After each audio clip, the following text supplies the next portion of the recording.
Justamente para seguir en este ciclo de entrevistas a los candidatos, las candidatas, ya hemos estado, esta es la cuarta que hacemos, estuvimos con Nicolás Ramos, estuvimos con el Tano Simonetti, y la última vez también con Ana Rusconi. En esta oportunidad es que estamos con Luana Simeoni, candidata a concejal por el Frente Izquierda. Te agradecemos muchísimo la presencia, Luana. No, gracias a ustedes, chicos, buenas tardes. Buenas tardes. Bueno, una elección de año y medio de Cambiemos, ¿qué es lo que está en juego en estas elecciones?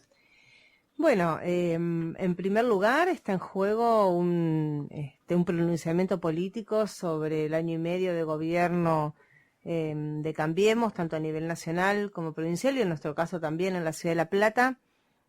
Y lo que uno puede ver conversando con la gente, con los trabajadores en la calle, en las recorridas, es que lo que prima y el denominador común es que hay un malestar social enorme con todas las políticas económicas que ha adoptado el gobierno, con la situación económica y social que se vive, donde de vuelta comenzó el temor por la pérdida del empleo, los cierres de planta como el de PepsiCo, pero también otros despidos, Atucha, otros lugares que empiezan a mostrar que la pérdida de empleo nuevamente vuelve a ser una preocupación para los trabajadores. Es una de las cosas que más se perciben en las conversaciones de las recorridas de estos días, pero también el tarifazo, también lo que afectó la devaluación, lo que fueron los techos salariales en las paritarias que hicieron que los salarios de los que vivimos, de nuestros salarios, de los trabajadores, nunca puedan acompañar la inflación y entonces perdimos poder de compra. Bueno, en fin, una serie de situaciones que traducidas en el día a día, en la vida cotidiana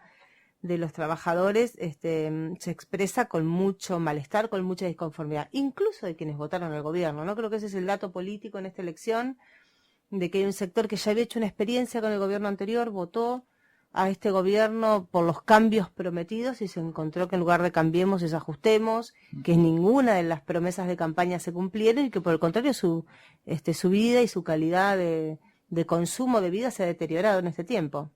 Esta elección, además de esta cuestión del año y medio de Cambiemos, la primera elección intermedia que tiene este gobierno, también tiene un dato muy importante que es la presentación finalmente de Cristina Fernández como candidata y esta nueva experiencia de la Unidad Ciudadana. ¿Qué análisis hacen desde el FIT de eso? Bueno, en primer lugar, la presencia de no solo de Cristina Kirchner, sino también de Massa, de Randazzo, de pesos pesados, digamos, en la competencia de una elección de medio término, le da un tinte, primero se nacionaliza la elección, la provincia de Buenos Aires pasa a ser casi en la disputa nacional, y después hay un anticipo de 2019, una especie de como queden los jugadores acomodados después de la elección, va a anticipar en parte del 2019, así que está teniendo mucha trascendencia. Por otro lado, creemos que es un intento, Cristina Kirchner ha hecho un abandono absoluto del discurso tradicional del peronismo en primer lugar, ha armado un frente que parece asesorada también por Durán Barba y un Durán Barbismo reinante en todos los frentes políticos, dejó de hablar de trabajadores para pasar a hablar de ciudadanos, los agraviados por este sistema que parece gente suelta, que la pasa mal, pero que no tiene ninguna capacidad de organización y resistencia, a lo sumo tiene que esperar hasta octubre y votar algún mal menor. PepsiCo, por suerte, vino a demostrar que los trabajadores no van a esperar hasta octubre, que van a defender su fuente de trabajo, que hay capacidad de resistencia y que si no la hay más es porque la burocracia sindical está en una situación de pasividad enorme. Pero lo que quería señalar respecto al Frente Unidad Ciudadana es que ese discurso de resistencia al ajuste y de enfrentar el neoliberalismo y los males de Macri se hace poco creíble cuando uno mira la lista, ¿no? Uno mira la lista local, por ejemplo, en la ciudad de La Plata, a diputados provinciales y detrás de la figura de Saintud, que quizás es una figura que viene del progresismo, menos asociada a la política tradicional, que tiene, incluso con Florencia nos hemos encontrado en varias peleas y demás, pero detrás de ella están los mismos políticos de siempre, que están en la política hace 20, 30 años, con distintos gobiernos, con distintos sectores que han sido menemistas, dualdistas, después brueristas, después kirchneristas. Hablamos, por ejemplo, del jefe de seguridad de Bruera Escudero, hablamos, por ejemplo, de Susana Mariño y Héctor Nieves, de SOEM y UPC, lo peor de la burocracia sindical del país y de la provincia.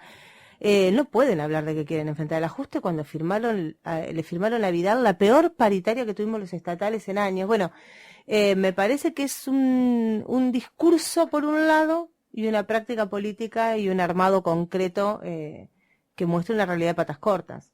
Bien, Luana, recién hablabas de la burocracia sindical y vos venís de IOMA, y por ahí estaría bueno que nos cuentes cómo ves al sector público en todo esto, cómo lo ves y cómo lo has visto, y si hay continuidades en todo eso, si hay rupturas o no, o qué podemos ver de este Estado que está todavía arrancando, hace ya 2 años que viene arrancando. Yo también soy empleada de un ministerio, y que justamente vienen como arrancando, pero nunca arrancan, y con lo que tiene que ver con la salud, con la educación, ¿cuál es tu perspectiva, la perspectiva también del frente?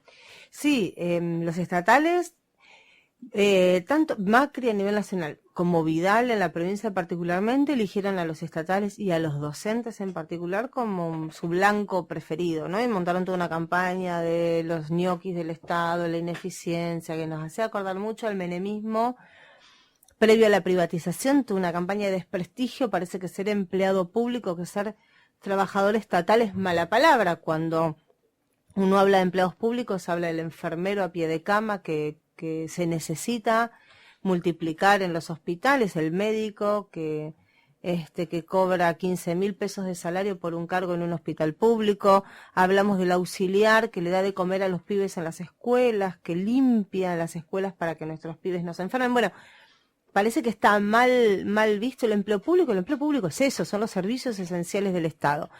Hubo una campaña fuertísima, que no fue solo campaña, hubo despidos, o sea, esa campaña, esas ideas que se propagaban por miles sirvieron de sustento ideológico para hacer un ajuste y un ataque a los estatales. Garro no fue la excepción. Recuerden, la primera acción de gobierno de Garro en diciembre, ni bien asumió, fue despedir miles de municipales, y luego también a los cooperativistas, y reprimir a los que enfrentaban esos despidos, y luego imponernos una paritaria. Bueno, el ejemplo de los docentes fue lo más emblemático, ¿no? Una paritaria por debajo de la inflación, diciéndonos, confórmense casi con tener empleo. ¿Qué pretenden? Encima un salario que les permita vivir, están locos. Bueno, planteando que tenemos que trabajar más horas, que hay que volver a imponer productividad y presentismo en el Estado. O sea, todo un discurso muy reaccionario que acompaña a una lógica de este gobierno. Ahora, ha habido resistencia, ha habido lucha, los docentes pelearon, pero lo que nos preocupa es que no hubo casi resistencia organizada desde el punto de vista de los grandes sindicatos. Hubo un solo paro nacional de la CGT, arrancado desde las bases. Recuerdan todos esa marcha donde le cantaban ponerle fecha, y después de eso, o sea, un paro donde el triunvirato se sentó al finalizar la jornada y dijo fue exitoso, paró todo el mundo. O sea, hay malestar. Si paró todo el mundo y fue exitoso es porque todos veían la necesidad. Bueno, ¿y cómo siguió eso? Nada. A lo sumo ahora una movilización después de la represión en PepsiCo para el 22 de agosto, donde van a evaluar si algo le dicen al gobierno, ojo, que están haciendo malas cosas. Entonces nos parece que, porque en elecciones somos todos opositores, todos denunciamos el ajuste, pero hay que ver por qué Macri pudo hacer lo que hizo y por qué se llegó hasta acá. Y una gran responsabilidad la tienen las conducciones sindicales de haberle dejado pasar todo. Y la otra, quienes dicen ser opositores, pero votaron muchas de las leyes que Macri necesitaba para ajustar en el Congreso, porque Cambiemos no tiene mayoría en ninguna de las dos cámaras del Congreso Nacional. Así que tanto el Frente Renovador como el PJ Frente para la Victoria son responsables de muchas de las leyes de ajuste que salieron del Congreso Nacional. Ya metiéndonos un poquito más aquí en lo que es, siempre me pasa esto, con la silla se me cae, ya metiéndonos un poco más en lo que es la agenda platense, que bueno, a fin de cuentas vas de candidata a concejal. Una de las grandes problemáticas de la ciudad es la cuestión habitacional. Por un lado uno ve estadísticas que lo que ha crecido la construcción en La Plata, sin embargo el déficit habitacional que hay es cada vez mayor. Esto se observa muy claramente en la periferia. Bueno, esto también viene vinculado lo que han sido las inundaciones de hace unos años. Bueno, son vecina de la Loma, con lo cual ha sido también una de las tantas víctimas que hubo en aquel momento. Frente a esto, ¿qué diagnóstico hace el Frente Izquierda y qué propuestas se elaboran en base a esta situación problemática? Sí, es como vos planteás, la vivienda, el derecho a la vivienda pasó a ser un bien de lujo, una utopía para cualquier familia trabajadora, ¿no? Acceder a una vivienda es casi imposible. pero La Plata particularmente concentra estas dos cosas que vos decías.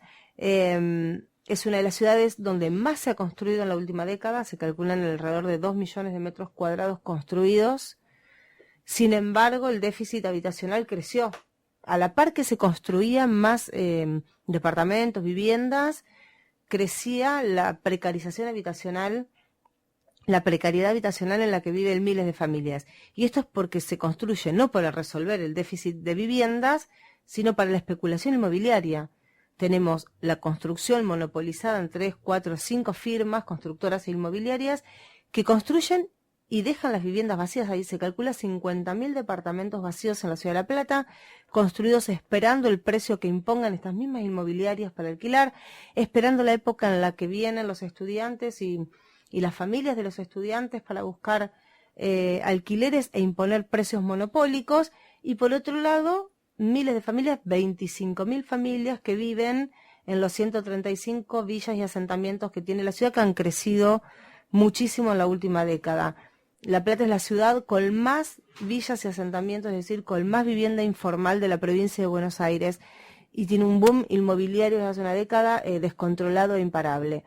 Hubo un antes y un después de la inundación, hubo un cuestionamiento de la sociedad cómo se construye en La Plata, el famoso Código de Ordenamiento Urbano, que es la legislación que le permite a estas inmobiliarias construir lo que quieran, pisos enormes, donde antes había una vivienda, colapsar los barrios, bueno, estuvo cuestionado por la población, pero no por los partidos tradicionales. Garro habla de la inundación, pero vive en el country Granbel, y además no derogó el Código de Ordenamiento Urbano. No es que asumió como intendente y lo primero que hizo es decir, bueno, a ver, revisemos esto, lo sigue manteniendo.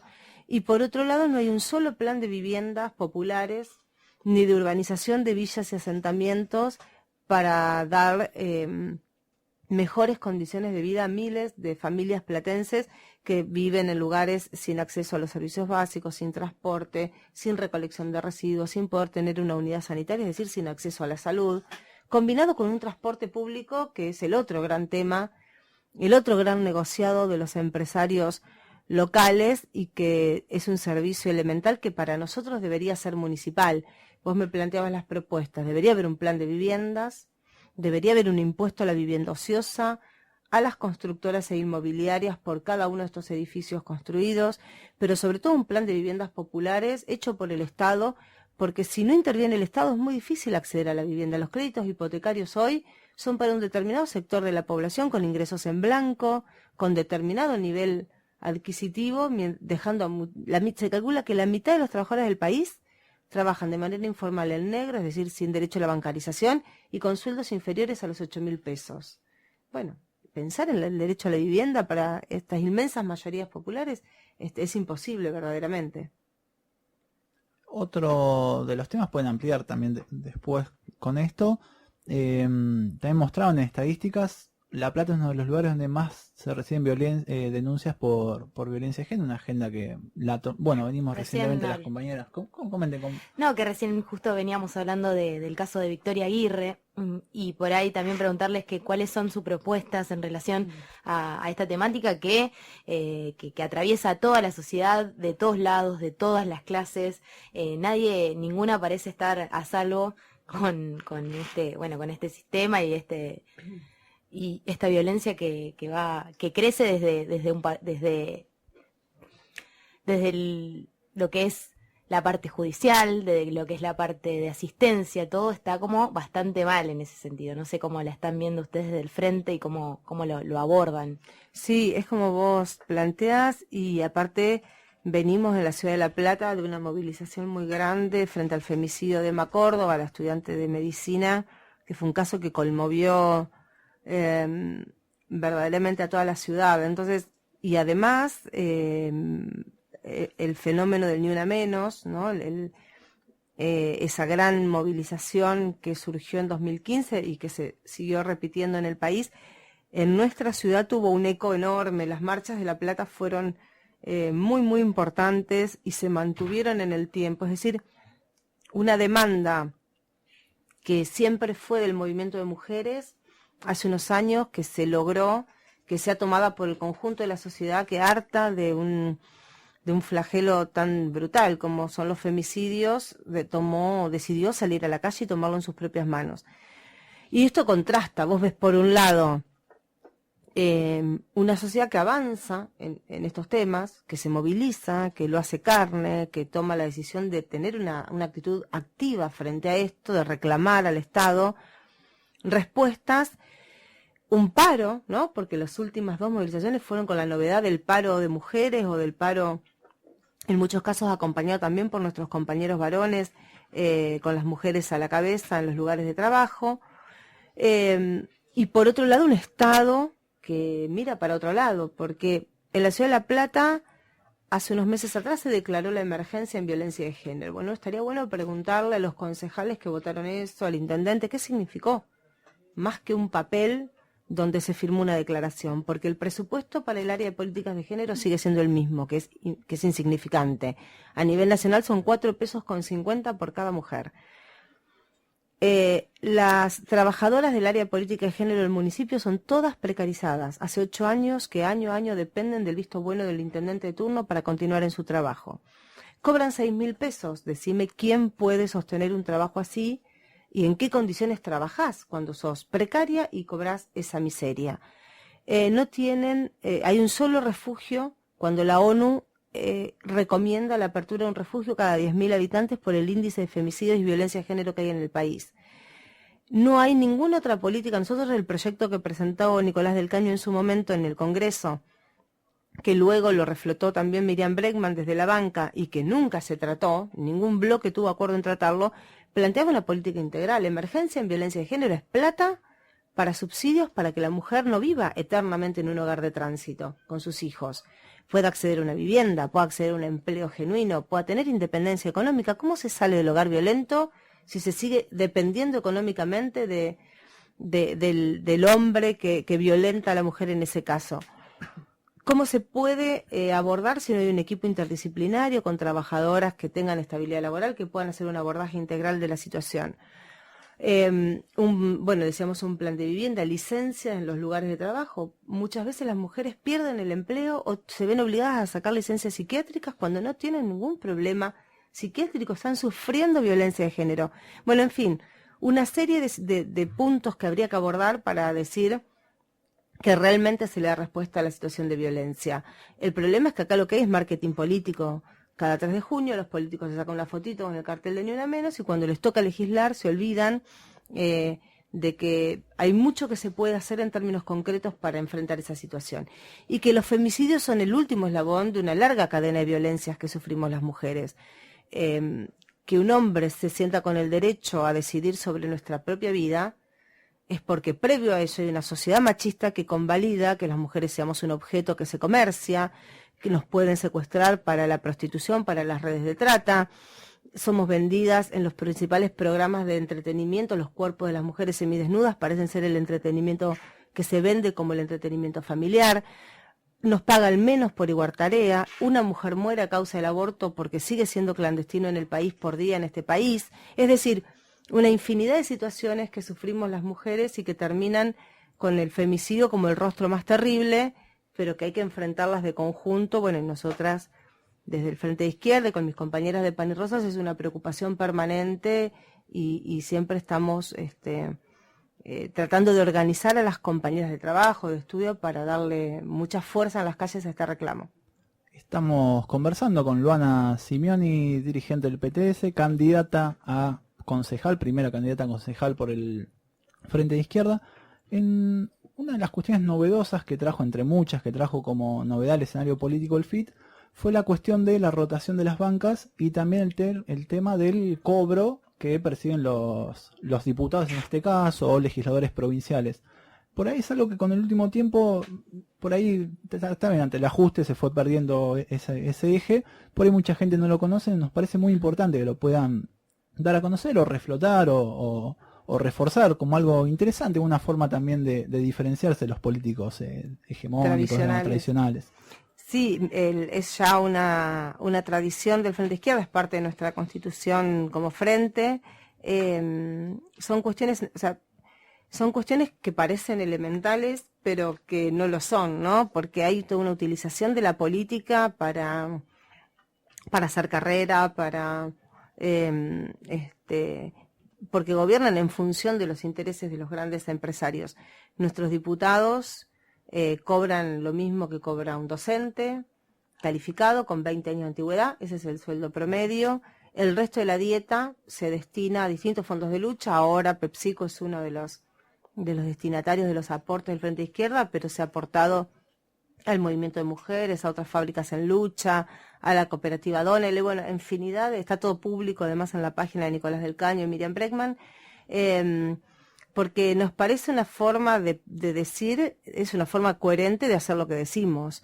Nosotros no llegamos a la política para enriquecernos, para hacer carrera personal. Una banca es un puesto de lucha, como nos toca ocupar en un sindicato, en las calles, en una asamblea o en los lugares donde intervenimos. Y tampoco son bancas personales. Por eso utilizamos el mecanismo de rotación. Toda banca que conquiste el FIT es utilizada de manera proporcional por todas las fuerzas que integramos el Frente de Izquierda, que somos 3 partidos, el PTS, mi partido, el Partido Obrero y Izquierda Socialista, en forma proporcional en función de los votos que obtuvimos en las PASO del año pasado, de las elecciones anteriores. Entonces, asume un diputado, a los 2 años renuncia para que asuma el compañero de la otra fuerza, y así, esa es la utilización que hacemos de manera rotativa, proporcional, de todas las bancas. Pero el mensaje político de eso,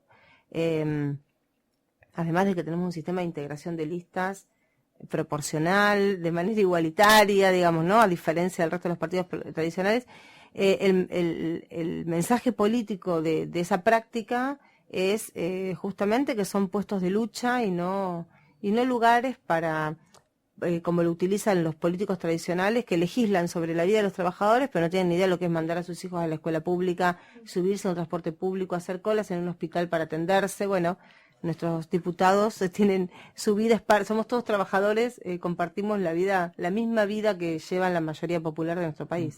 La última cortita, Luana, y ya estamos para irnos a la tanda. La izquierda tiene bancas en el Congreso Nacional. 4. Tiene bancas en la legislatura, en la provincia y en 7 provincias más, pero no tiene presencia en el Consejo Deliberante de La Plata. ¿Cuál sería la importancia que a partir de este año, de diciembre, ya las tenga? Bueno, es verdad, no tenemos banca en La Plata, estuvimos muy cerca en las últimas legislativas porque el piso es muy alto, es del 8,3. Sí. Estuvimos en el 8% en las últimas legislativas. Creemos que la misma que se ha demostrado, la misma importancia tendría acceder al Consejo que la que se demostró en las bancas que nos tocó ocupar. Son puestos al servicio de amplificar la voz de los que no tienen voz. Una banca en el Consejo Deliberante sería una banca para amplificar la pelea de las mujeres por sus derechos y por el ni una menos, de los trabajadores que pelean contra el ajuste, la precarización, los despidos, los bajos salarios, la juventud que enfrenta hoy una política de persecución de racias como la que implementa María Eugenia Vidal, pero también por la educación pública. Una banca que lleve eso al ámbito legislativo, pero sobre todo la particularidad, el plus que tiene el Frente de Izquierda es que a todas esas peleas le pone el cuerpo, ¿no? Como lo vimos a Nico del Caño en la represión en PepsiCo, de la misma manera acompañamos y estamos presentes, llevamos esa fuerza de la legislatura también a las calles para acompañar y darle visibilidad a todos los reclamos. Bien, Luana, agradecerte por la presencia y bueno, esta es la sección que les damos a los candidatos y las candidatas para que nos cuenten un poco sus proyectos y no sé si querés agregar algo más, si van a estar haciendo alguna presentación o algo de eso, estaría bueno para que quienes estén escuchando y les interesa la propuesta se puedan acercar. No, simplemente que los que quieran conocer más de nuestras propuestas pueden entrar a mi página de Facebook, que es con mi nombre y apellido, Luana Simeoni, o la del Frente de Izquierda, el FIT La Plata, en cualquiera de las redes sociales, y ahí estamos subiendo todo el tiempo. Hay casi 40 comités en toda la ciudad de La Plata que están llevando estas propuestas a los barrios con distintas iniciativas y siempre la colaboración. Nuestra campaña es a pulmón, no tenemos los recursos que tienen los grandes partidos, así que todos los que tengan ganas de colaborar, de darnos una mano, pueden encontrarnos a través de las redes en estos comités y sumarse a la campaña. Y gracias, chicos, a ustedes por la entrevista.